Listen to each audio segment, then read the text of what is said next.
कौन ब्रह्मा का पिता है, कौन विष्णु की मां, शंकर का दादा कौन है, हमको दे बता। ये जानने के लिए कृपया सुनिए जगत गुरु तत्वदर्शी संत रामपाल जी महाराज के अमृत वचन सर्व पवित्र धर्मों के पवित्र शास्त्रों के आधार पर।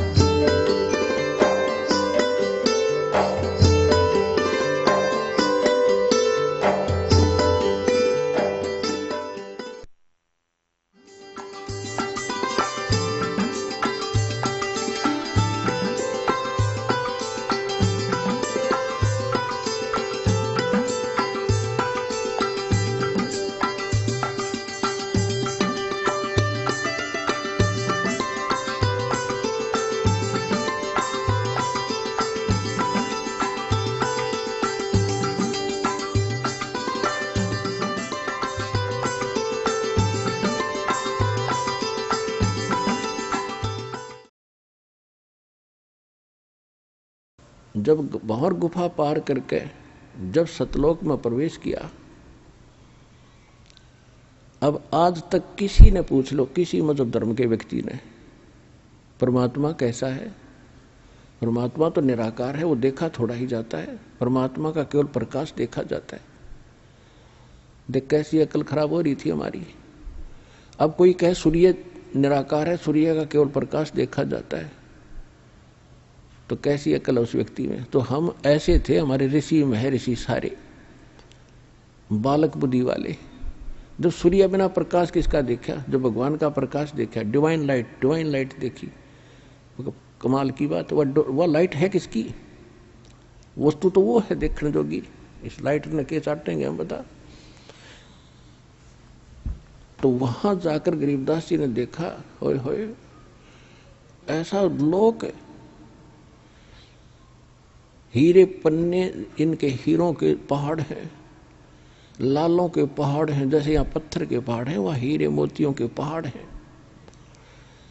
और सदा बाहर वहाँ के फल फ्रूट, यानी ये फलों के ड्राई फ्रूट जैसे काजू किस्मों सेब ये और फल वगैरह, और सब आहार वहाँ पर सदा बाहर है, कभी अंत नहीं होता।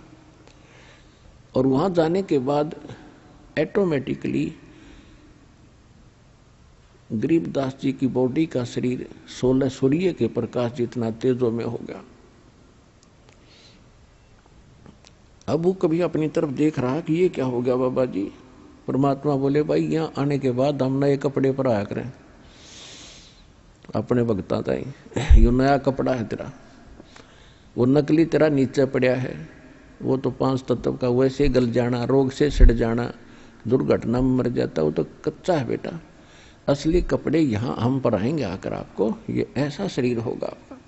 अब आगे देखा, जब वहां पहुंच गए 1 सेकंड के अंदर, जहां पर परमात्मा एक गुम्बद के अंदर, बहुत बड़ा गुम्बद जैसे मंदिर नुमा, मंदिर की चोटी थोड़ी ऊंची बनाई जाती है, नहीं ऐसे गोल होता है और बड़े सुंदर, और बीच में परमात्मा एक तख्त पर यानी सिंहासन पर विराजमान है। सिर पे मुकुट है, ऊपर छत्र है, और परमात्मा के एक रोम यानी बाल में करोड़ सूर्य मिला दे, शरीर के बाल में करोड़ सूर्य मिला दे, रोमकूप का जो रोम उगे होते हैं, और करोड़ चंद्रमा और करोड़ सूर्य की रोशनी एक बाल के तुल भी नहीं है। इतना नूर उस मालिक के पूरी बॉडी का। वहां पर एक चंवर रखा था, नीचे से परमात्मा जो जिंदा महात्मा के रूप में गए थे, वो चंवर उठाया और उस तख्त पर यानी सिंहासन पर बैठे भगवान के ऊपर सत्कार के साथ चंवर करने लगे। अब गरीबदास जी कभी उस सिंहासन पर बैठे भगवान को देख रहे, कभी जिंदा महात्मा के रूप में खड़े उस पर संत को देख रहे हैं जो नीचे से गया था। अब वो सोच रहे हैं कि ये क्या चक्कर है, ये भगवान ये है, ये बैठा, इसके बारे में ये बाबा जी बताते आ रहे थे। इतने में क्या हुआ, वो तेजो में शरीर वाला भगवान खड़ा हुआ और बाबा जी यानी जिंदा महात्मा के रूप में जो नीचे से गए थे परमात्मा, उस अनंत कोट ब्रह्मांड के सिंहासन पर विराजमान हो गए। और वो तेजो में शरीर वाले भगवान चंवर करने लगे जैसे सेवक करया करें। अब गरीबदास जी सोच रहे हैं भाई ये क्या चक्कर है, बाबा जी भगवान है, बाबा ये भगवान ये है। इतना सोच ही रहे थे कि तेजो में जो शरीर बाहर खड़ा था वो उस जिंदा वाले शरीर में समा गया। अकेले बाबा जी रहे, यानी जिंदा वाला महात्मा वाला रूप, और उनका तेज इतना हो गया, करोड़ सूर्य 14 करोड़ चंद्रमा मिला दे एक रोम का। अब गरीबदास जी सोच रहे थे रे यूं क्या चक्कर वही है। तब परमात्मा ने बताया कि गरीबदास हम ही वो परमात्मा है, और ये सोचल सीधर मैं करूं अपने जन के काज। बेटा ये है मेरा लोक, और ये सारा व्यवस्था आप देख रहे हो, क्योंकि वहां दिव्य दृष्टि प्राप्त हो जाती है। वहां से आप यहाँ की सुई भी देख सकते हो, कुत्ते गधे का सुअर भी को भी देख सकते, शरीर को भी देख सकते हो। इन शेड और इन छत लेंटरों के 10 मंजिल के लेंटर, उनके अंदर से भी आप प्रत्येक प्राणी को, चींटी को और मनुष्य को भी देख सकते हो। परमात्मा ने कहा एक बार झांक कर देख ले नीचे जिस लोक से आप आए हो। अब नीचे दृष्टि की हो, वो तो ऐसा है जैसे रूढ़ी हुआ करें कुरड़ी, ये लोग उस लोक की तुलना में। अब एकदम सिर कांप गया गरीबदास जी का उस लोक की तुलना में इस लोक को देखकर। यहां तो ऐसे लग रहे जैसे कीड़े मकोड़े रहा करते हैं। एक चींटी को देख लो, सारा दिन एक टूक के लिए ऐसे ऐसे सारा दिन रात मंडी रहे, सब्र नहीं। ऐसे मनुष्य को देख ले, सुबह से लेकर शाम तक रात में भी वही सोचता रहता, सुबह उठते फिर भाग ले, और होना जाना वही है जो इस लिख रखा है मस्तिष्क में। और मस्तिष्क से अधिक भी प्राप्त करना चाहोगे तो भक्ति से होया करे, और भक्ति व शास्त्र अनुकूल हो, परम पिता की हो, पूर्ण ब्रह्म की हो, संसार रूपी वृक्ष के मूल की पूजा हो, तो फिर आपको एक्स्ट्रा फल भी मिले। तो वो इस काल ने नामो निशान मिटा रखा, उसी को बताने के लिए भगवान आते हैं यहाँ पर। तब उधर से क्या हुआ कि परमात्मा ने फिर बताया उस गरीबदास जी को कि बेटा मैं प्रत्येक युग में जाता हूं।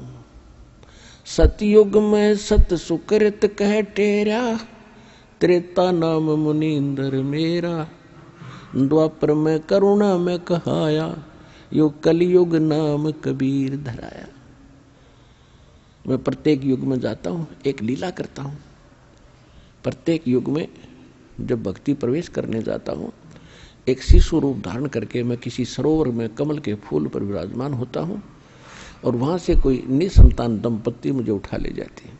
परमात्मा ने फिर सारी बताई कि सतयुग में, इस सतयुग में ऐसे ऐसे विद्याधर नाम का ब्राह्मण और उसकी पत्नी उठाकर लेगी, फिर वही ऐसे बने। सारी कहानी बताई कि वही फिर आगे चल के रामानंद बने, और सारी कथा बताई। और कलयुग में जब मैं गया बेटा, मुझे एक नीरू नीमा नाम के जुल्हाई उठा के ले गए थे काशी बनारस शहर से के तालाब से, लहर तारा तालाब से। और उनका कोई पिछला हिसाब था। ये नीरू नीमा कौन थे? द्वापर के अंदर एक सुदर्शन नाम के परमात्मा के भक्त हुए थे। जब परमेश्वर करुणामय नाम से आए हुए थे, उसने प्रार्थना की थी कि मेरे माता पिता ने आपका ज्ञान भगवान स्वीकार नहीं किया और ये बहुत दुख पाएंगे, मेरी अर्ज है दाता किसी जन्म में उनको शरण में लेके पार करना। तो उस प्रोमिस वश मैंने प्रोमिस किया था उनसे, उस सुदर्शन से कि बेटा तू चिंता ना कर और निर्भय होकर निश्चिंत होकर शरीर त्याग दे, नहीं तो भी यहीं फंस जाएगा और मैं तेरे माता पिता को पार करूंगा, टाइम कितना लग जाइए।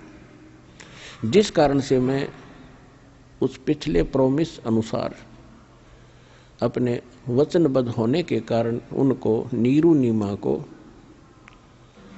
जो सुदर्शन वाली माता पिता वाली आत्मा थी, उनको मिला था कमल के फूल पे। वो जुलाहे का काम करा करते और मैं भी लीला में शरीर से धीरे धीरे बड़ा हुआ तो मैं जुलाहे का काम करा करता है।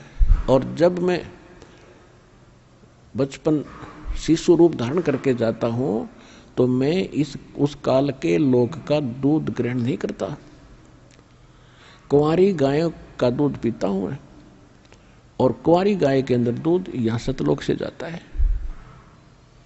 मेरी शक्ति से, और वो दूध पिया करूं मैं। ऐसे ऐसे सारी कथा सुनाई। मैं वहां 120 वर्ष रहा था भाई।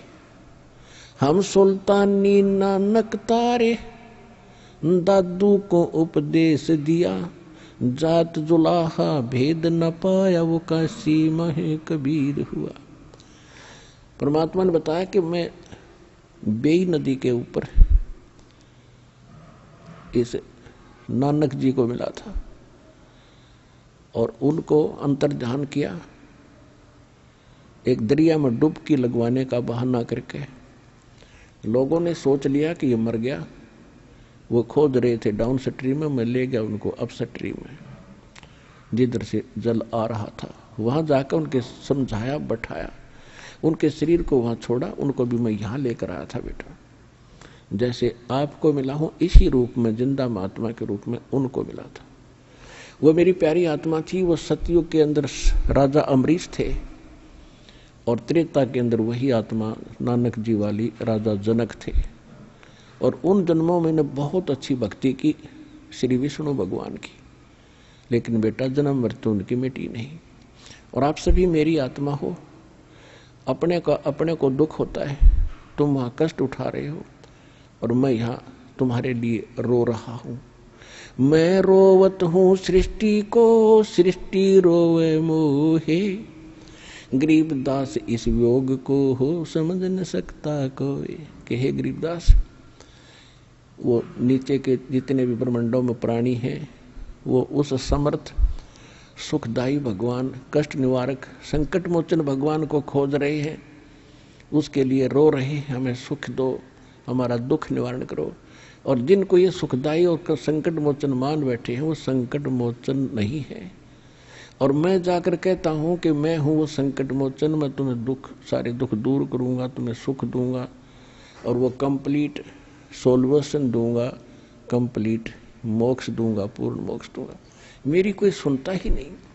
मैं रोवत हूं सृष्टि को, सृष्टि रोवे मोहे, गरीबदास इस योग को समझ नहीं सकता कोई।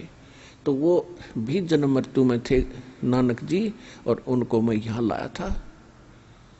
और फिर यहां देखकर उसने कहा था वाहिगुरु वाहिगुरु वाहिगुरु, और उनको सतनाम दिया था और बता दी। फिर उसको उनको कह दिया था कि सतनाम को अभी डिस्क्लोज ना करना, क्योंकि मैंने एक समय निर्धारित कर रखा है, जब कलयुग 5505 बीत जाएगा उसके बाद ही इसको डिक्लेयर करना। उससे पहले इसकी तक भनक भी नहीं लगनी चाहिए, नहीं तो काल के दूत यही नाम देने लग जाएंगे ये संत, और फिर हम भिन्नता कैसे बताएंगे।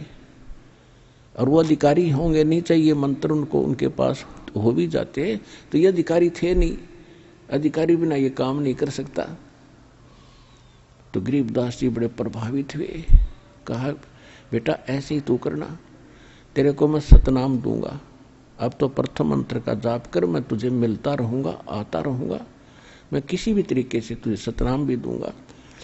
और इसको बताना नहीं, लिखवा देना इस वाणी में, क्योंकि काल ने जो मैं पहले ज्ञान बोल कर आया था, जब 120 वर्ष तक रहा था धरातल पर, और धर्मदास जी ने लिखा था, तो उस ज्ञान में काल के दूत ये चले हुए हैं पंथ, इन्होंने कुछ गड़बड़ कर दी। उसकी पूर्ति के लिए मैं तेरे को ये फिर ज्ञान योग तेरा खोल रहा हूँ, और तेरे अंदर वो सुख संवेद फिर से फीड कर रहा हूँ। और ये आप बोला जाएगा, इसमें घड़ी सोच करने की जरूरत नहीं। और लिखवा देना इसको, कोई दृढ़ व्यक्ति ढूंढ के लिखवा देना, इसमें लिख देना सारे मंत्र, लेकिन देना नहीं, किसी को सतनाम भी नहीं देना। सार नाम की तो भनक भी मत लागन थी, नहीं तो सारा काम बिगड़ जाएगा। तो ये दृढ़ भक्त थे, जो कह दिया भगवान ने, फिर सारा संसार एक तरफ, ये एक तरफ थे। फिर कहा उधर से क्या हुआ कि ये चर्चा उधर परमात्मा और आत्मा की चल रही थी, डिस्कशन हो रही थी। पीछे से शाम के 5 बज गए, तो उस समय ग्वालों ने देखा कि वो बच्चा कहाँ है, बाबा जी चला गया कि नहीं। उसको खोजने के लिए 1-2 भक्त भेजा कि जाओ बुला कर लाओ उस गरीब दास को। अब वो बॉडी तो वहीं रखा था, नौका में बैठा था।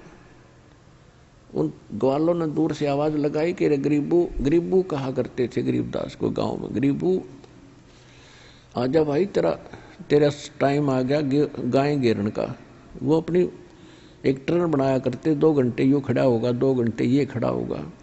गौवों को बाहर दूर जाने से वहाँ चराने के लिए, किसी की फसल को नष्ट ना कर दें, पाली खड़े रहते।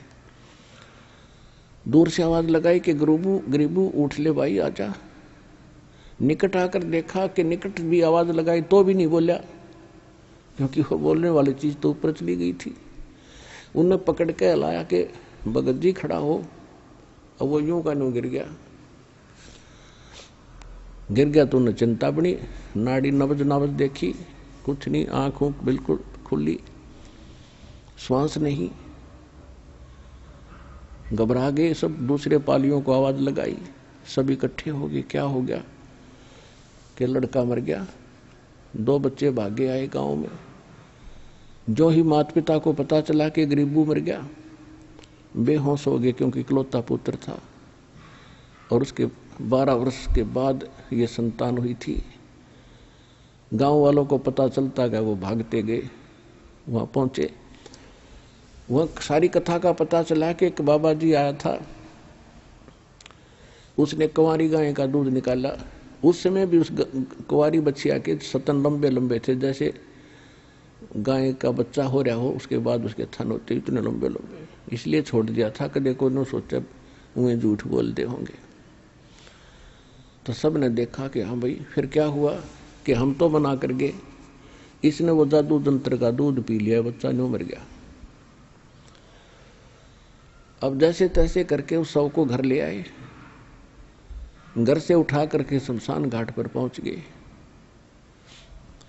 तो परमात्मा ने कहा कि बेटा अब तू जा, तेरी बॉडी का नाश करने वाले हैं वो शमशान घाट पर पहुंच गया। तो गरीबदास जी कहने लगे भगवान मैं नहीं जाता नीचे, मुझे तो यही रख लो जाता, वो तो नरक है कति।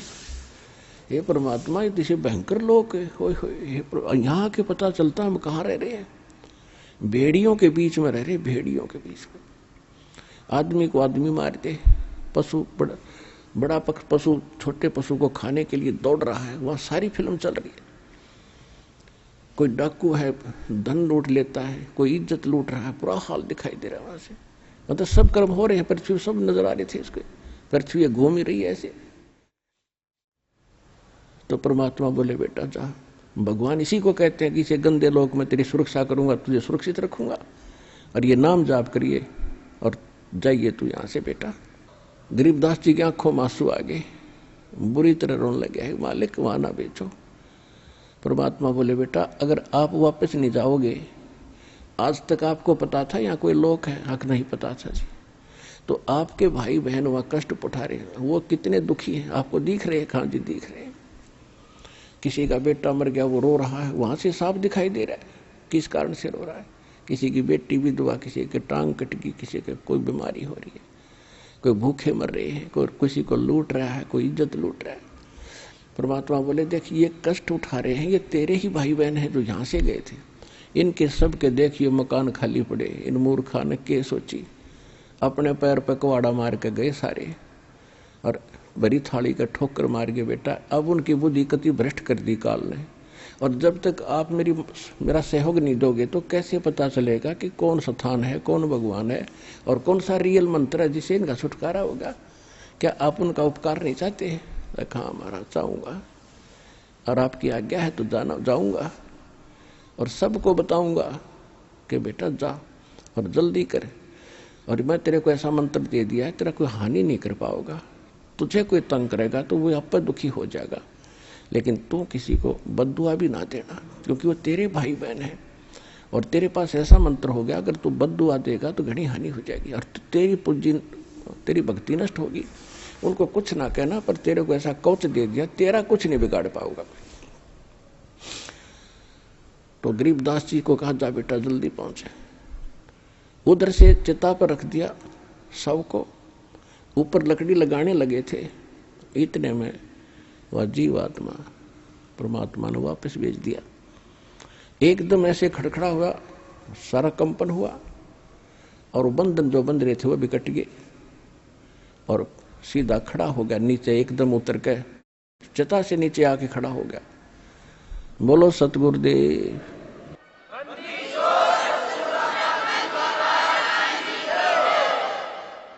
इस काल का ये भी भयंकर जाल है, यदि ये कहीं वहीं सपना टूट जाता खेत में न्यू का न्यू, तो गरीबदास जी को विचलित कर देते कि सपना देखा तू सो गया बैठा बैठा। जब शमशान घाट पर धरा देखा शरीर, जब उसका पेट उसको देखा, उसको जची विकान यकीन हुआ कि स्वप्न नहीं था, ये तो रियल में देख कर आया हूं। और फिर वो वाणी बोलने लग गया जो आज हमारे काम आई है, जिसके आधार से दास ने आपको आपकी आत्मा जगाई है और उसका मेल सब सदग्रंथों से करके आपके प्रमाणित किया है कि जो भगवान ने 600 वर्ष बोला था और गरीबदास जी ने जो कहा था, आज हमारे सदग्रंथ भी उसको समर्थन दे रहे हैं। अब गरीबदास जी के अंदर वो जो वाणी फीड कर दी थी परमात्मा ने, अब उन्हीं चौपाइयों को बोलना शुरू कर दिया। जिससे भी बात कोई उससे पूछता है तो ये वाणी बोलने लग जाता है। कहाँ गए थे? अजब नगर में ले गए हमको सतगुरु आने, जल के बिंब अगाध गति वहां सूते चादर ताने। पर पट्टन व परलोक है जो अदली सतगुरु सारे, वो भक्ति हेत उतरे वही पाया हम दीदार। अलल पंख अनुरागे है सुन मंडल ने थीरे, दास गरीब उधारिया मोए सतगुरु मिले कबीर। तो गरीबदास जी जिससे भी बात करते थे, कोई प्रश्न करता था, कहाँ क्या हुआ तेरे साथ, कैसे वापस आया, तो वाणी में बोलते थे, वो वर्बली नहीं बताते थे। हम सुल्तानी नानक तारे दादू को उपदेश दिया, जात जुलाहा भेद न पाया वो काशी महे कबीर हुआ। अनंत कोट ब्रह्मांड का एक रति नहीं भारे, सतगुरु पुरुष कबीर हैं ये कुल के सिरजनहार। फिर उनको उपदेश दिया करते थे, भजन कर राम दुहाई रे, भजन कर राम दुहाई रे, जन्म अनमोल तुझे मिला ये नर देही पाई रे। इस देही को देवालोचे सुर नर मुनि बाई रे, भजन कर राम दुहाई रे, भजन कर राम दुहाई रे। अपरमात्मा से प्राप्त ज्ञान को जनता में सुनाने लगे, लेकिन कोई ना सुने। अब वह ज्ञान उसका समझ में आवे नहीं, बोले वाले ग्रामीणों के, वो कहने लगे इसका बिरड़वा फूट गई, बैंड है यो बिरड़ावा है, पागल हो गया जंतर मंत्र के दूध न पी के। तो उस वो बात करें और वो सुनावे अमृत ज्ञान, तो बालकों के समझ में कैसे आवे वो PhD की बातें, और वो पहली कक्षा के बच्चे भी कोई नहीं भक्ति में। तो सभी के सभी उनको पागल कहने लगे, मेंटल, बावलिया कहने लगे, बावलिया। माता पिता को सब्र हुआ कि जैसा भी पागल है, मेंटल है, हमारी आत्मा संतुष्ट है कि हमारा बेटा जीवित हो गया। नगर निवासी भी खुश हुए, क्योंकि एक बहुत बड़े रईस का उद्योता था, बहुत बड़े साहूकार जमींदार किसान का, जाट जाति में जन्मे थे गरीबदास जी। तो कहने का भाव यह है कि ऐसे 3 वर्ष बीत गए। 3 वर्ष के तक यही स्थिति रही।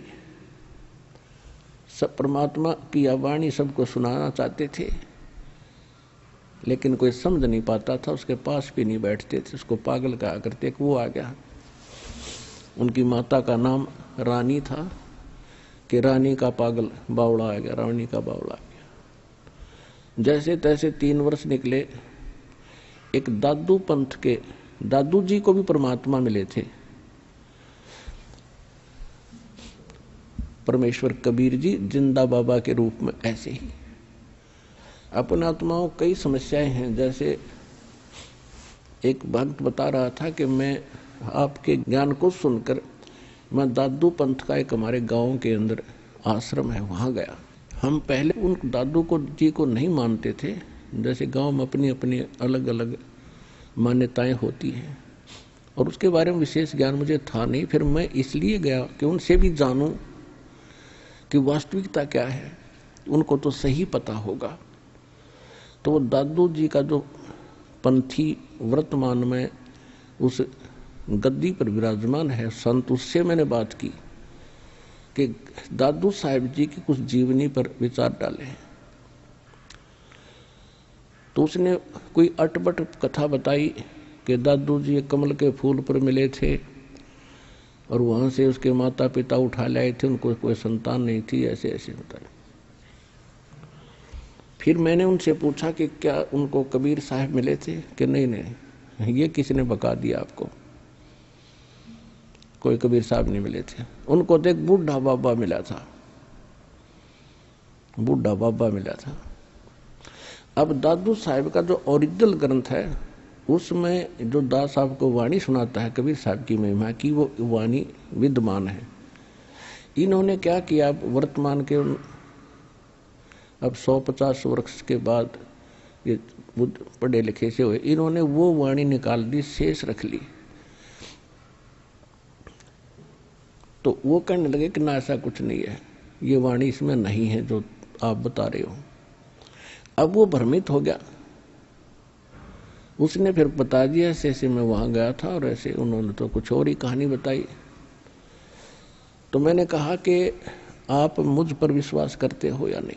आप पर तो पूरा विश्वास करते हैं, फिर आपने वहां जाने की जरूरत क्या पड़ेगी? तेरी बुद्धि स्लिप थी तभी तो वहां गया। आप कौन से धर्म में जन्मे हो? कि मैं हिंदू धर्म में जन्मा हूं। हिंदू धर्म के कितने आचार्य शंकराचार्य आपको मिले थे? ब्रह्मा विष्णु महेश के माता पिता बता दिए उन्हें। ये दादू पंथी खाक बताओगे दादू के बारे में?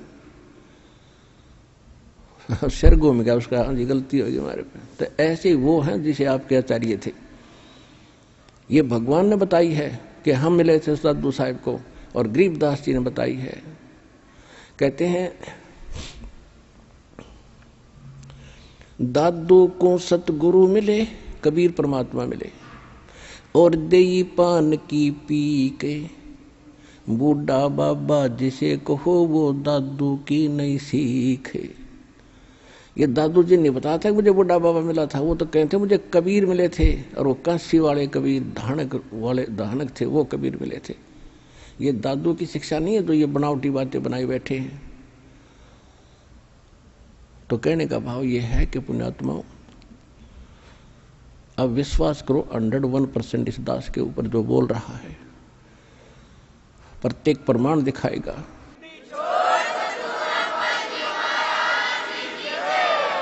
तो इन भ्रमित लोगों के पास मत जाया करो। आपको ये तो बेगाड़ रहे आज तक सच्चाई को काल के दूत हैं, जो किसी गद्दी पे बैठा हो, कोई भी ज्ञान नहीं किसी के पास। और गरीबदास जी को भगवान ने बताया, हम सुल्तानी नानक तारे दादू को उपदेश दिया, जात जुलाहा वेद न पाया वो काशी माहे कबीर हुआ। गरीबदास जी खुद कह रहे कि मुझे इब्राहिम सुल्तान अधम, नानक और दादू जी को, नानक जी को, हम सबको पार किया। कौन कबीर? जो काशी में धानक रूप में रहा करता। नानक साहब जी कहते हैं, फाई सूरत मुल्क की वेश, ए ठगवाड़ा ठगी देश, खरासियाना भोता वारी, धानक रूप रहा। दादू साहब कहते हैं, जिन मुझको निज नाम दिया सोए सतगुर हमार, दादू दूसरा कोई नहीं, वो कबीर शरदनहार। अब कुछ दिनों के बाद क्या हुआ एक दादू पंथ से संबंधित एक गोपाल दास नाम के एक बनिए थे सेठ लाला जी। कुछ शिक्षा थी उस ग्रहण कर रखी थी उसने, वो लिखना जानते थे। और बच्चों को त्याग कर 65 साल की उम्र में, यानी घर बार बच्चों को संभाल दिया, सियाने हो गए थे, कारोबार उन्हें संभाल लिया, तो वो भ्रमण करते रहते थे। तो वहाँ छुडानी गांव में एक धार्मिक सा व्यक्ति था, वो कभी उधर आते थे तो उसके पास रुक जाया करते थे। वो 2-3 वर्ष के बाद फिर आए, उसके पास रुके, गांव छुडानी के उस भगत के पास। तो उस भगत ने कहा कि महाराज जी, हमारे एक किसान यानी एक जमींदार का देवता है। और उसने सारी कथा बताई कि एक बाबा जी आया था, कोई सेवड़ा था, वो उसने जंतर मंत्र करके गाय का दूध निकाल दिया, कंवारी का। कई पाली थे और उन्होंने तो पिया नहीं, एक वो छोटे बालक अनजान था, नादान था, उसने पी लिया। और वो तो उसी दिन से पागल हो, वो तो मृत्यु को प्राप्त हो गया था। उसके माता पिता बेहाल थे, रो रहे थे, टक्कर मार रहे थे। भगवान ने दया करी, वो जीवित तो हो गया पर मेंटल हो गया। और सुना है कि संतों की विद्या को संत ही काट सकते हैं। आप कुछ दया कर दो तो उनका जीवन सफल हो जा, नहीं तो सारा दिन वो बोलता ही रहता है, पागलों की तरह पागल हो गया। अब उस दादू पंथी गोपाल दास ने कहा कि लाओ बुला के ये झाड़े जोड़े लाने का काम ये सारे सीख ले हैं, 2 रोटी न मिल जाती है। और परमात्मा यही चाहते हैं कि आस्था भगवान की बनी रहे इनके अंदर। कोई किसी तरह कर रहे हैं तो इस समय तक आपको भक्ति को जीवित रखना था। अब ये झाड़ा जोड़ा ला कर अपनी रोटी खा रहे थे, किसी का एक आधे का आराम हो जाता, 100 आगे ना होते, एक का हो गया। जब तक इतने अच्छे आदमी थे, 20 जगह गुण गाया करता, बाबा जी ने ऐसे कर दिया, बाबा जी ने ऐसे कर दिया। और यहाँ लाखों की संख्या में कर दिया, गिनती नहीं हो सकती, इतना सुख दे रखा, बच्चे बच्चे को सुख दे रखा भगवान ने।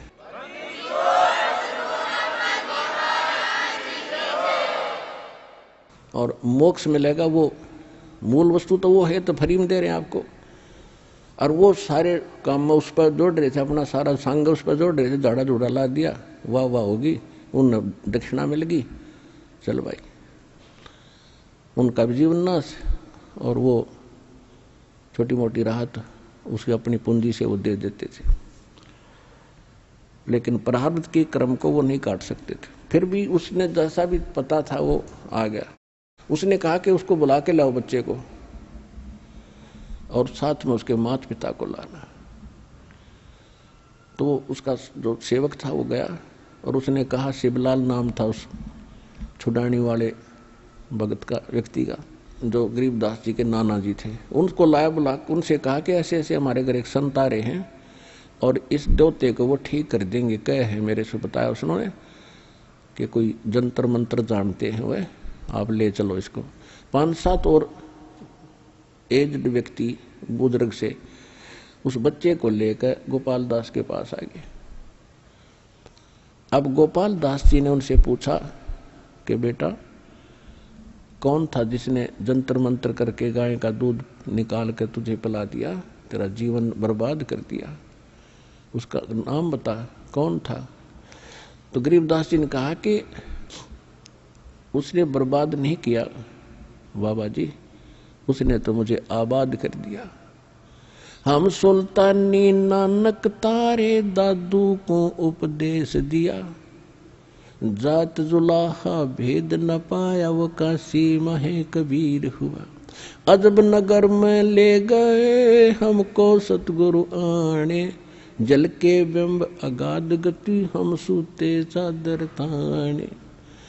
अनंत कोट ब्रह्मांड का एक रति नहीं भारे, सतगुरु पुरुष कबीर हैं ये कुल के सृजनहार। अब काफी देर तक बोलते रहे वाणी। गोपाल दास का सिर घूम गया कि ये तो गजब की वाणी, और ऐसे आत्मा को छू रही है इसकी वाणी। वो वाणियों को समझता था। 65 साल का बाबा जी, और खड़ा हो गया हाथ जोड़ के, कहने लगे महाराज यह वाणी लिखवा दो, कलयुग में जीवों का उद्धार करेगी। अब गरीबदास जी चल पड़े। अब उन लोगों ने सोचा जो वहां बैठे थे कि इस लड़के में तो बुरी बला है, तगड़ी बला है, बाबा जी का भी असर हो गया, इसके साथ साथ हो लिया। अब गोपाल दास पीछे पीछे 65 साल का संत और गरीबदास जी आगे आगे। अब जहां भी गरीबदास मिले उसी समय गोपाल दास से प्रार्थना करे, भाई महाराज लिखवा दो, आप तो भगवान से मिलकर आए हो, ये वाणी लिखवा दो। तब तीसरे दिन उसने स्वीकृति दी कि ऐसे है गोपाल दास जी, अगर पूरी लिखो ना तो लिखवाना शुरू करो, बीच में छोड़ के जाओ तो कोई फायदा नहीं। गोपाल दास जी ने कहा जी मैं तो बाल बच्चे त्याग के और परमात्मा के लिए निकला हूं, कोई काम नहीं है, आप बोलते रहो मैं लिखता रहूं। तो गरीबदास जी का एक बेरी का बाग था, बड़ बेरी का, और उसमें एक जंडी का पेड़ था, बहुत गहन छाया थी। वहां गरीबदास जी बैठ जाते थे, गोपाल दास बैठ जाता था। गरीबदास जी बोला करते थे, वो लिखा करते थे, यानी 80-90% वाणी वहां बैठकर लिखी गई। फिर भी कहीं कहीं कहाँ बोली गई, वो बाद में अन्य सेवक हो गए थे, उनने लिखनी शुरू की। तो उस सब का संग्रह आज हमारे पास ये ग्रंथ साहिब के रूप में उपलब्ध है, जिसका हम पाठ करते हैं। दोनों तरफ आप देख रहे हो वाणी का पाठ चलता है। ये वो सूक्ष्म वेद है जो गॉड गिवन है, और गरीबदास जी ने आंखों देख कर ये बताया है, वो ग्रंथ साहिब हमारे पास है।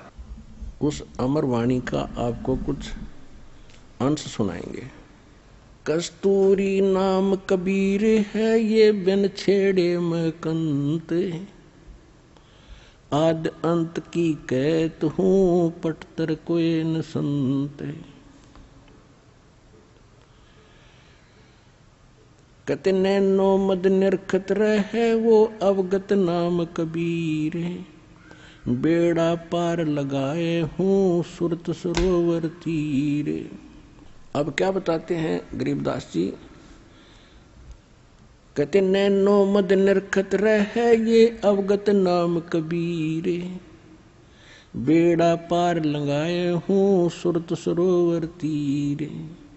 गरीब दो नैनो बिच कमल है, ये उज्जवल हिरंबर धाम, शेष सहस पुन रटत है, जिन्होंने पाया वो राम। अब कबीर साहब कहते हैं कि ने बताई कि जिस राम राम को तुम जपते हो, तुम तो एक जिह्वा से जपते हो, और शेष नाग के 2 जीभ हैं, और उस एक फन में, और उसके 1000 मुंह हैं, फन हैं। वो तो एक बार में कितने राम, यानी 2000 राम एक कब बोल रहे हैं, और उसने नहीं पा लिया इन मंत्रों से वो स्थान जो मैं देख कर आया हूं। अब क्या बता रहे हैं कि 2 नैनो बीच कमल है, आगे कमल जिसको त्रिकुटी कमल कहते हैं, 2 नैनो बीच कमल है, वो उजल हिरंबर धाम, शेष सहस पुन रटत है, जिन्होंने पाया वो राम। सहस 88 ना गए, ये 2400 पर चोके, 3300 पर तलब है, ये कोई बकरा कोई भूखे। कहते उस स्थान पर यानी पूर्ण मोक्ष प्राप्ति का मार्ग ना 88,000 ऋषियों को प्राप्त हुआ, और ना 33 करोड़ इन देवताओं को प्राप्त हुआ, और न ही ये 24 अवतार आप मानते हो इनको प्राप्त हुआ। ये तो अपना कर्म अनुसार कभी बकरा, कभी बोक, कभी गधे, कुत्ते, सूर की योनियां भी भोग रहे हैं तुम्हारे भगवानों तक। सहस 88 ना गए, ये 2400 पर चोखे, इन 3300 पर तलब है, कोई बकरा कोई भूखे। सहस 88 5 में भाई 2500 को पूछे, ये तो अस्थिर है नहीं, कभी मुकाम कभी कूचे। यानी कभी यहाँ आगे राजा बन गए, देवता बन गए, फिर मृत्यु को प्राप्त हुए। इनका भी जन्म और मरण ज्यों का त्यों बना हुआ है। 10वां जो अवतारे है वो हिमालय का नीरे, और भौतिक गोते खावेंगे नो सतगुरु कहे कबीर। कि 9 तो तुम्हारे मर लिए भगवान, और खूब पता तुमने कैसे मरे। श्री कृष्ण जी की मृत्यु हुई, उसके पैर में तीर मारा विषाक्त। और श्री राम की मृत्यु कैसी हुई, उन्होंने खुद जब नल उसके जो पुत्र थे लव और कुश, उनसे युद्ध हुआ, उनसे हार जाने के बाद अपनी बेइज्जती महसूस करके और सरयू नदी में उसने समाधि ले ली जिंदे। अब कहते हैं 10वें की ओर बाट देखो, तुम इंतजार करे 10वां होगा 10वां होगा। वो भी ऐसे ही चला जाएगा जैसे ऊंचे पहाड़ पर पानी गिरे, फट दे नीचे आया करे, घनी देर ना रुक गए यहाँ पर। तो क्या कहते हैं, 10वां जो अवतार है वो हिमालय का नीरे, ये भौतिक गोते खावेंगे नो सतगुरु कहें कबीर। ना सतगुरु जननी जने जाके माने बापे। कबीर साहब की साखी दे रहे हैं, आंखों देखी गरीबदास जी। ये अभी तक मूर्ख बना रहे थे कि कबीर एक विधवा के ब्राह्मणी का हुआ था, उसको वो लज्जा के मारे कहीं उस कमल के फूल पर रखेगी, फलान करेगी। अगर ऐसे कोई बात थी, तुम इतने जानकार हो तो उस बेटी का नाम बता दो, उसके बाप का नाम बताओ, उसके पति कौन मरा था, कोई हिस्ट्री तो दिखा दो। ये मारे सट्टे तुक्के। अभी महापुरुषों ने आंखों देखा परमात्मा से प्राप्त उस ज्ञान से। कहते हैं जिनकी दिव्य दृष्टि खुल जाती है। अब दिव्य दृष्टि क्या होती है, एक दूरदर्शी दूरबीन समझो, सूक्ष्मदर्शी दूरदर्शी, ये दोनों काम करती है। तो इसमें बहुत अंतर होता है। जैसे एक की रेंज तो होती है 100 फुट देख सके, एक की हम लोग 1000 फुट देख ले, एक देख ले नक्षत्रों को। तो ऐसे ही अन्य संतों जैसे व्यास जी को भी दिव्य दृष्टि थी, छोटी थी, उसने संजय को दी थी महाभारत के टाइम, उसको दे दी तो वो सिर्फ कुरुक्षेत्र तक का देख सका था, उससे आगे नहीं। तुलसीदास जी को दिव्य दृष्टि थी, वो केवल श्री राम तक ही सीमित रहा। और परमात्मा ने गरीबदास जी को दिव्य दृष्टि दी, उसने असंख्य युगों का पहले कर सतलोक और असंख्य लोकों की जानकारी दी। और पहले जो घटना घटी वो ज्यों की तो वो बता सकते हैं। जैसे तुलसीदास जी ने लाखों बरस पहले घटी रामायण को अपने शब्दों में ज्यों का त्यों चित्रार्थ कर दिया, बिल्कुल सही है। लेकिन वो सचखंड सतलोक के बारे में नहीं जान सका, उसकी वह दिव्य दृष्टि की रेंज बहुत कम थी। इसी प्रकार गरीबदास जी को परमात्मा ने जो दिव्य दृष्टि दी, उन्होंने असंख्यों वर्ष जन्म पहले का, असंख्यों युगों का और इन युगों का भी सारा लेखा पल पल का गिनवा दिया, किसके साथ क्या क्या बना था। ये जो भी क्रिया आप कर रहे हो, जिस भी जीवन में आप रहे हो, जैसे भी आपकी ज्यों की तो आपके अंदर फीड होती है और एक उस धर्मराज के दरबार में आपकी फिल्म जाती है। और जिनकी दिव्य दृष्टि खुल जाती है, प्रत्येक की देख लेते हैं, उसको चला कर देख लेते, उसके अंतःकरण और इसने क्या क्या जन्म भोगे, पहले ये क्या बना, पहले इसने क्या किया, कैसे था। तो ये आध्यात्मिक एक दूरबीन है दिव्य दृष्टि। तो गरीबदास उस आधार से कह रहे हैं कि ना सतगुरु जननी जने जिनके माने बापे, और पिंड ब्रह्मंड से रहित है जाना तीनों ताप। वो तो वहां से स्थान पर रहते हैं जहां पर ये कोई कष्ट नहीं है और परमात्मा की कोई माता पिता नहीं थी। और स्वयं परमात्मा ने अपनी वाणी में कबीर जी ने कहा है, मात पिता मेरे कुछ नाही, ना मेरे घर दासी, जुल्हे का सुत आण कहाया, ये जगत करे मेरी हंसी। परमात्मा कहते हैं, ना मेरा जन्म ना गर्भ बसेरा, मन बालक बन दिखलाया, काशी शहर नगर जल बिच डेरा, तहां जुलाए न पाया। 600 वर्ष पहले मालिक यही बोल कर गए थे, आंखों देखा गरीबदास जी यही बता रहे। शब्द संदेशा कहते हूँ भिन्न भिन्न भेद विचारे, इसको माया जानियो ये 9-10वां अवतार। कृष्ण कन्हैया राम को ये जीव कहें अवतारे, हिरण्यकुश नरसिंह है ये सब माया विस्तार। वो तो अचल अनूप है नूरी दे शरीरे, ये करता हो उतरे ये माया के रघुवीरे।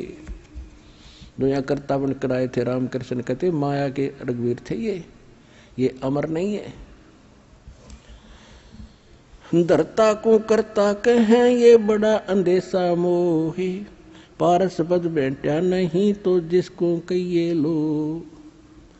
जब तक इस आत्मा को ये सत मंत्र और सार नाम ये कंप्लीट कोर्स रूपी पारस नहीं मिलता, इसका नहीं टच होता, तब तक तो इस आत्मा को ऐसा समझिए जैसे एक पारस पत्थर होता है। उस पारस पत्थर को कितने बड़े लोहे के जैसे गाटर पड़ा हो, उस गाटर के एक किनारे पर घिसा देना, उस सारे के सारे को सोना बना देती है। तो ये कहते हैं जब तक इस आत्मा को ये कंप्लीट कोर्स सत मंत्र अधिकारी से प्राप्त होकर जब मिलता है तो ये पारस का काम करता है। और जब तक जिसको ये मंत्र नहीं मिले हैं वो चाहे कितना शक्तिशाली दिखे, कितना दृढ़ दिखे, जब तक जैसे लोहे को पारस नहीं टच हुआ तो लोहा ही है वो। तो तुमने किसे ये भगवान दिखे थे रामकृष्ण, इनको ये मंत्र प्राप्त ना होने से ये जीव के जीव ही थे, इनका मोक्ष नहीं हुआ। धरता को करता कहें ये बड़ा अंदेशा मोहे, पारस पद भेंटा नहीं जिसको कहिए लो। लोक अलोक दीप सब ये पूर्ण पद प्रकाश, धौल धरणी सब जावेंगे एक थिर रैसी आकाश। अब क्या बताते हैं, घट में शोक सिलसिला ये सूतक बड़ा अंधेरे, ये दम गिनती के दिए भाई फेर सके तो फेर। जैसे एक समय जब गरीबदास जी को समझाया करते थे किसी को, तो भक्त आकर कहते थे कि महाराज 100 टेंशन शरीर में दिन मन में रहती है, लड़की का विवाह करना है, वर्षा हुई नहीं, कुछ साधन हो नहीं रहा, बता कैसे भजन बनेगा। तो गरीबदास जी कहा करते भक्ति करोगे तो सारे काम होंगे। कहने लगे जी देखेंगे भक्ति फिर बात बनेगी। अब कहने का भाव ये है कि तुलसीदास जी कहते हैं तुलसी पिछले पाप से हरि चर्चा ना भावे, और जैसे जोर के बेगते भाई भूख विदा हो जा। किसी व्यक्ति को बुखार हो गया, वो मलेरिया, तो उसको रोटी जो प्रतिदिन खाया करता था, स्वादिष्ट भोजन भी कड़वा लगा, जीभ पर नहीं रखा जाता। काजू किशमिश और संतरे सेब ये भी कड़वे लगते हैं। अब वो वस्तु पदार्थ कड़वे नहीं है, कड़वे उसके शरीर बुखार ने यानी ज्वर ने, टेम्परेचर ने उसके बॉडी की व्यवस्था बिगाड़ दी, जिससे उसने मीठी वस्तु भी कड़वी लग रही है। इसी प्रकार जिन प्राणियों के ऊपर पाप कर्म का घना दबाव होता है, ये राम नाम के मनुखा दाख और सेब संतरे, यह तो घनी अच्छी चीज है, लेकिन उसको अच्छी नहीं लग रही, कति स्वादिष्ट नहीं लगती, रुचि नहीं बनती। रागनी सुन लेगा, गाने सुन लेगा, कि तो नाच देख लेगा, कूदा उछल कर लेगा, राम नाम की कह देने का फिर देखूंगा। तो उसका कारण यह है कि उसके पाप कर्मों ने इतना डिस्टर्ब कर रखा है उसकी आत्मा को कि उसको अच्छा ही नहीं लगता। ऐसी कड़वी लगती है परमात्मा की वाणी जैसे उस रोगी को लगती है। उसका ट्रीटमेंट क्या है, कुनीन खानी पड़ेगी, कड़वी कड़वी फांकी मारनी पड़ेगी, ना चाहते हुए भी खानी पड़ेगी, और जब छुटकारा न तो मौत है। अब आपको कुछ भक्तों के अनुभव सुनाएंगे, वो भी ध्यान से सुनो। नमस्कार सर। ससेब जी। क्या शुभ नाम है जी आप जी का? हनुमान दास। हनुमान दास जी कहाँ से आए हैं आप? जी नासिक महाराष्ट्र से। सर क्या काम करते हैं आप? वेल्डिंग की दुकान है सर मेरी। सर परम संत सतगुरु रामपाल जी महाराज की शरण में आने से पहले आप कौन सी भक्ति करते थे? वही परंपरागत जैसे से विष्णु जी हो गए, शंकर जी हो गए, खास करके विष्णु जी की करते थे, और गुरु भी बना रखे थे। तो गुरु जी ने फिर यही विष्णु जी की भक्ति करने को, ध्यान धारणा करने को बोला, और उन्होंने एक मंत्र भी दिया था, गायत्री मंत्र, उसका जाप करते थे। तो किस संत से आपने नाम उपदेश लिया हुआ था? क्या नाम था उनका? कहाँ से आपने नाम उपदेश लिया था? वो महाराष्ट्र में ही थे, तहसील पिंपलगांव करके जिला नासिक के अमरीश नाम से उन्होंने वो मुझे नामदान दिया था। तो जो भक्ति आप करते थे ब्रह्मा विष्णु महेश जी की आप भक्ति करते थे, फिर आपने गुरु धारण कर रखा था पिंपल गांव से, तो उससे भक्ति से जो आप कर रहे थे उससे आपको क्या लाभ मिलता था? भगत जी वैसे लाभ कुछ भी नहीं हुआ और बस सिर्फ करते रहते थे, जो बताए वो उस पर लगे रहते थे और आशा करते थे कहीं ना कहीं लाभ होगा, लेकिन लाभ कुछ नहीं हुआ। सर, परम संत सतगुरु रामपाल जी महाराज की शरण आपको कैसे प्राप्त हुई? एक दिन ऐसा हुआ कि यही जो हमारे जो पहले जो गुरुजी थे, ये इन्होंने गुरुजी का सत्संग, संत रामपाल जी महाराज जी का सत्संग पुणे में देखा था और फिर वहाँ से आने के बाद में कुछ ऐसे वो भी उखड़े उखड़े से थे, तो ठीक से मेरे से बात नहीं करते थे। तो फिर मैं ऐसे ही बोला कि गुरुजी कोई मेरे से गलती वलती हो गई क्या, आप बहुत खपा खपा रहते हो। तो गुरुजी बोले कि भाई बड़ा दुख होता है आपको बोलते समय और सुख भी बहुत होता उतना ही है। तो मतलब बताओ, तो बोले आज के बाद में मैंने दिया जो नाम है वो आप नहीं करेंगे। तो फिर मैंने गुरुजी से कहा, मतलब गुरुजी क्या बात है ऐसी? देखो बोले आप एक बार नरक में जाओगे और मुझे 1000 बार जाना पड़ेगा, क्योंकि मुझे ऐसे फार्मूला हाथ में लग गया हुआ है कि अभी जी नहीं करता कि मैं कोई किसी को कुछ बता दूँ और क्या करूँ। और मैं फंस गया ऐसा हूँ कि अभी जो मैं जिसको कहूँगा वो मेरी बात मानेंगे भी नहीं मानेंगे। तो मैंने कहा भाई मैं मानूंगा, सच्चाई अगर है तो मैं ज़रूर मानूंगा।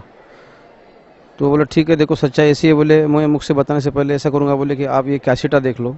तो उन्होंने परिभाषा प्रभु की कैसेट लाई थी और 1 से 95 वो कैसेट थी ऐसी भाग उसके। तो फिर वो लगातार कैसेट मैं देखता रहा और वैसे भी मैं शरीर से बीमार चल रहा था। जब वो कैसेट देखा तो ऐसा लगा कि जैसे कोई पृथ्वी को झटका दे दे किसी ने, और मुझे भी ऐसा लगा कि मेरे ऊपर ऐसा कोई बोझ था शायद कि जो झटके से गिर गया हो। और आधा ऐसे महसूस करता था मैं, फ्री दिमाग रहता था और बड़ा प्रसन्न रहता था। तो फिर वो भाग देखने के बाद में फिर गुरुजी को मैंने बोला कि अभी मैं क्या किया जाए। तो बोले ठीक है गुरुजी अहमदाबाद आने वाले हैं और आप अहमदाबाद में आके उनसे उपदेश ले लो। तो फिर गुरुजी अहमदाबाद आ गए। तो अहमदाबाद जाने की मेरी स्थिति नहीं थी, क्योंकि मुझे भी दिल के दौरे पड़ते थे। तो दिल के दौरे में डॉक्टर ने ये बताया था कि आप कोई भी हेवी काम ना करो जिससे भी आपकी हार्ट में प्रॉब्लम हो, और आप कभी भी जा सकते हो। तो अहमदाबाद 150-200 किलोमीटर नासिक से पड़ता था, तो सोचा था भाई मोटरसाइकिल से चले जाए। तो डॉक्टर ने ये तो बात मना कर रखी थी और उस टाइम रात में बुखार हो गया था। तो फिर सोचा भी देखो अच्छे काम में कितनी अड़चन आ रही है, तो क्या किया जाए। तो फिर वो ऐसी वैसी रात चली गई और कुछ फिर बाकी सत्संगियों ने वहाँ से फ़ोन किया था कि देखो परमात्मा की मेहर हो गई कि परमात्मा नासिक में आ रहे हैं। तो फिर खुशी का ठिकाना नहीं रहा और फिर परमात्मा का जैसे भी आगमन नासिक के अंदर हुआ तो फिर परमात्मा ने शरण में लेके नामदान दे दिया। सर, परम संत सतगुरु रामपाल जी महाराज ने जो सत भक्ति आपको दी है, उस भक्ति का आपको क्या लाभ मिला? देखो लाभ तो बहुत कुछ हो गए, लेकिन उसमें से कुछ 2 लाभ ऐसे हो गए कि पहली बात तो ये जो शास्त्र देख के मुझे ऐसा लाभ हो गया कि जीना मरना मैं भूल गया। और आज तक किसी ने ये भक्ति बताई नहीं है आज तक। और भक्ति तो छोड़ो, परमात्मा का इतिहास भी नहीं बताया कि वो परमात्मा कौन है, कैसा है, कैसे आए थे, कभी कुछ भी बताया नहीं है। ये भी सब गुरुजी ने बताया। और नासिक में आने के बाद में भी फिर वो प्रोजेक्ट के ऊपर जब दिखाए तो हम तो दंग रह गए। तो ऐसा लग रहा था भाई ज़मीन पे है या नहीं है। हम बहुत खुशी भी हो गई थी और एक तरफ से अच्छा भी लग रहा था। और गुरुजी फिर ऐसे वो कैसेट जब देखते थे हम, तो कैसेट में भी गुरुजी ने बताया कि इन लोगों को मोतियाबिंद हो गया। तो मैं ये सोचता था कि गुरुजी इतने लोगों को नाम रखते तो ऐसी हिम्मत कौन कर सकता है। बड़ा आश्चर्य होता था मुझे और बहुत खुशी होती थी इस बात की कि मालिक आज किसी को अगर हम कुछ बोल दे तो तुरंत कुछ ना कुछ लड़ने में झगड़ने में तैयार होते हैं, और परमात्मा आप इतने लाताड़ रहे हैं इन लोगों को, तो ये चुप कैसे बैठे। और जैसे जैसे शास्त्र जब गुरुजी ने दिखाए तो बड़ी खुशी हो गई। और फिर हमारा भी इन्हें क्या बोलते उसको, जैसे श्रद्धा जो है परमात्मा में बहुत दृढ़ हो गई। और ये पहला लाभ हो गया। और दूसरा लाभ जो ये था कि जो मेरी बीमारी जो थी, मेरी बीपी लो होती थी और मेरी याददाश्त चली जाती थी और मैं पहचानने के काबिल नहीं रहता था किसी को। और दवाखाने में जब मैं एडमिट होता था तो अगर मेरी पत्नी भी डब्बा लेके आई तो मैं उसको बाद में होश में आने में बोलता था कि तुझे मेरे जरा भी चिंता नहीं है कि तू देखने नहीं आई। वो कहती थी कि देखो जी आप और किसी से पूछ लो, मैं देखने को आती हूँ। तो ऐसी मेरी हालत थी और शायद मेरा जीना मुश्किल ही था, क्योंकि वो बीमारी ऐसी थी, डॉक्टर ने भी बोल दिया था कि कि भाई आप ये हेवी काम करते हो और हो सकता कि आपकी बीमारी कभी भी आपको अटैक आके आपका काम हो सकता है। तो फिर बात ऐसी हो गई कि जब मैं नाम उपदेश लिया गुरु जी का तो खुशी तो बहुत थी दिल में। और उसके बाद में क्या हुआ कि 1 साल मेरी तबीयत जो है ऐसी चलती रही। तो फिर मैं करोथा आश्रम में भी आता गया। नाम लेने के बाद में 1 साल भर ऐसा चलता रहा, तो मैं आश्रम के अंदर ही ऐसा वापस बेहोश हो गया, याददाश्त चली गई। तो कुछ भक्तों ने, वही महाराष्ट्र के भक्त थे, उन्होंने उठा के गुरुजी के चरण में लाए। गुरुजी से कहा कि भगत ऐसा ऐसा है। तो गुरुजी ने बोला ये मरेगा नहीं, कोई टेंशन लेना नहीं इसकी। तो वो जो मेरे पास में जो गोला रखता था मैं, कि मेरे को बताया था डॉक्टर ने कि जब भी आपकी हालत आपको लग रही है ऐसी कि अभी बिगड़ रही है तो तुरंत ही गोली ले लेना। तो गोली आजीवन आपको खाना पड़ेगा और हेवी काम कभी नहीं करना पड़ेगा। और फिर मुझे भी बड़ी दिक्कत थी कि मैं काम करूँ कौन सा, सारे जीवन में यही काम किया है, उठा पटक लोहे का, और अब कहाँ करें, क्या काम करेंगे ऐसी उम्र में। तो परमात्मा की रजा ऐसी होगी कि 1 साल तो तबीयत ठीक है खराब रही, लेकिन 1 साल के बाद में आज कम से कम 13 दिसंबर में 10 साल हो रहे नाम उपदेश लेने के लिए। तो 9 साल से सर तबीयत ऐसी हो गई कि आज तक 25 पैसे की गोली भी नहीं खाई। ये सबसे बड़ा ये भी लाभ होगा। सर बहुत ही रोमांचकारी स्टोरी आप बता रहे हैं कि भाई पहले आप किसी और गुरु से जुड़े हुए थे, उन्होंने परम संत सतगुरु रामपाल जी महाराज का सत्संग सुना और फिर उन्होंने आपको कहा कि भाई जो मैं भक्ति बता रहा था वो गलत है और आप परम संत सतगुरु रामपाल जी महाराज की शरण में जाइए और आज से मैं आपका गुरु नहीं हूँ। क्योंकि उसको परम संत सतगुरु रामपाल जी महाराज द्वारा दिया ज्ञान समझ आ गया था कि भाई जितने भी मैंने चेले बना रखे हैं वो जब जब नरक में जाएंगे तो मुझे भी उनके साथ नरक में जाना पड़ेगा। तो उन्होंने आपको कहा कि भाई आप एक बार नरक में जाओगे तो मैं 1000 बार जाऊंगा। तो उन्होंने भी परम संत सतगुरु रामपाल जी महाराज से नाम उपदेश लिया और आपको भी उन्होंने परम संत सतगुरु रामपाल जी महाराज से नाम उपदेश दिलवाया। और परम संत सतगुरु रामपाल जी महाराज से नाम उपदेश लेने के बाद आप जो अपने लाभ बता रहे हैं कि आपको जो लाइलाज बीमारी थी वो ठीक हो गई और आपने 25 पैसे की दवाई भी आज तक नहीं ली है। तो सर भक्त समाज को क्या संदेश देना चाहते हैं आप? भक्त समाज को ये संदेश देना चाहूँगा कि आज सब लिखे पढ़े हैं और लिखे पढ़े के साथ में जो शिक्षा आपको मिली है, शिक्षा के साथ में रक्षा भी बहुत ज़रूरी है। शिक्षा से भली पेट भर सकते हैं हम, लेकिन उसकी भी कोई गारंटी नहीं है। रक्षा कौन करेगा हमारी? कभी भी कुछ भी हो सकता है। देख रहे हैं, पहले से ज़्यादा देख रहे हैं, जितनी सुविधा हो रही उतनी मौतें भी ज़्यादा हो रही है। तो मैं सब भक्तजनों को यही प्रार्थना करूंगा कि आप शिक्षा ग्रहण होने की वजह से आपको बहुत ही जल्दी समझ में आ जाएगा ये ज्ञान जो श्री संत रामपाल जी महाराज ने जो ज्ञान दिया है। ऐसा ज्ञान पहले भी कभी देखा नहीं हमने और इसके बाद भी नहीं दिखेगा। और ये मौका जब जाएगा तो आपको ये अवसर कभी नहीं मिलेगा। इसलिए मेरी आपसे हाथ जोड़ के प्रार्थना है कि आप जल्दी से जल्दी इस भक्ति का लाभ उठा के और परमात्मा के शरण में आके अपना कल्याण करिए। और इनसे मैं बार बार विनती करता हूँ कि इन नकली संतों को छोड़ के संत रामपाल जी महाराज के शरण में आके, बरवाला में आके, जिला हिसार हरियाणा प्रांत में आके आप अपना कल्याण कराइए और इस मौके को ना चुके।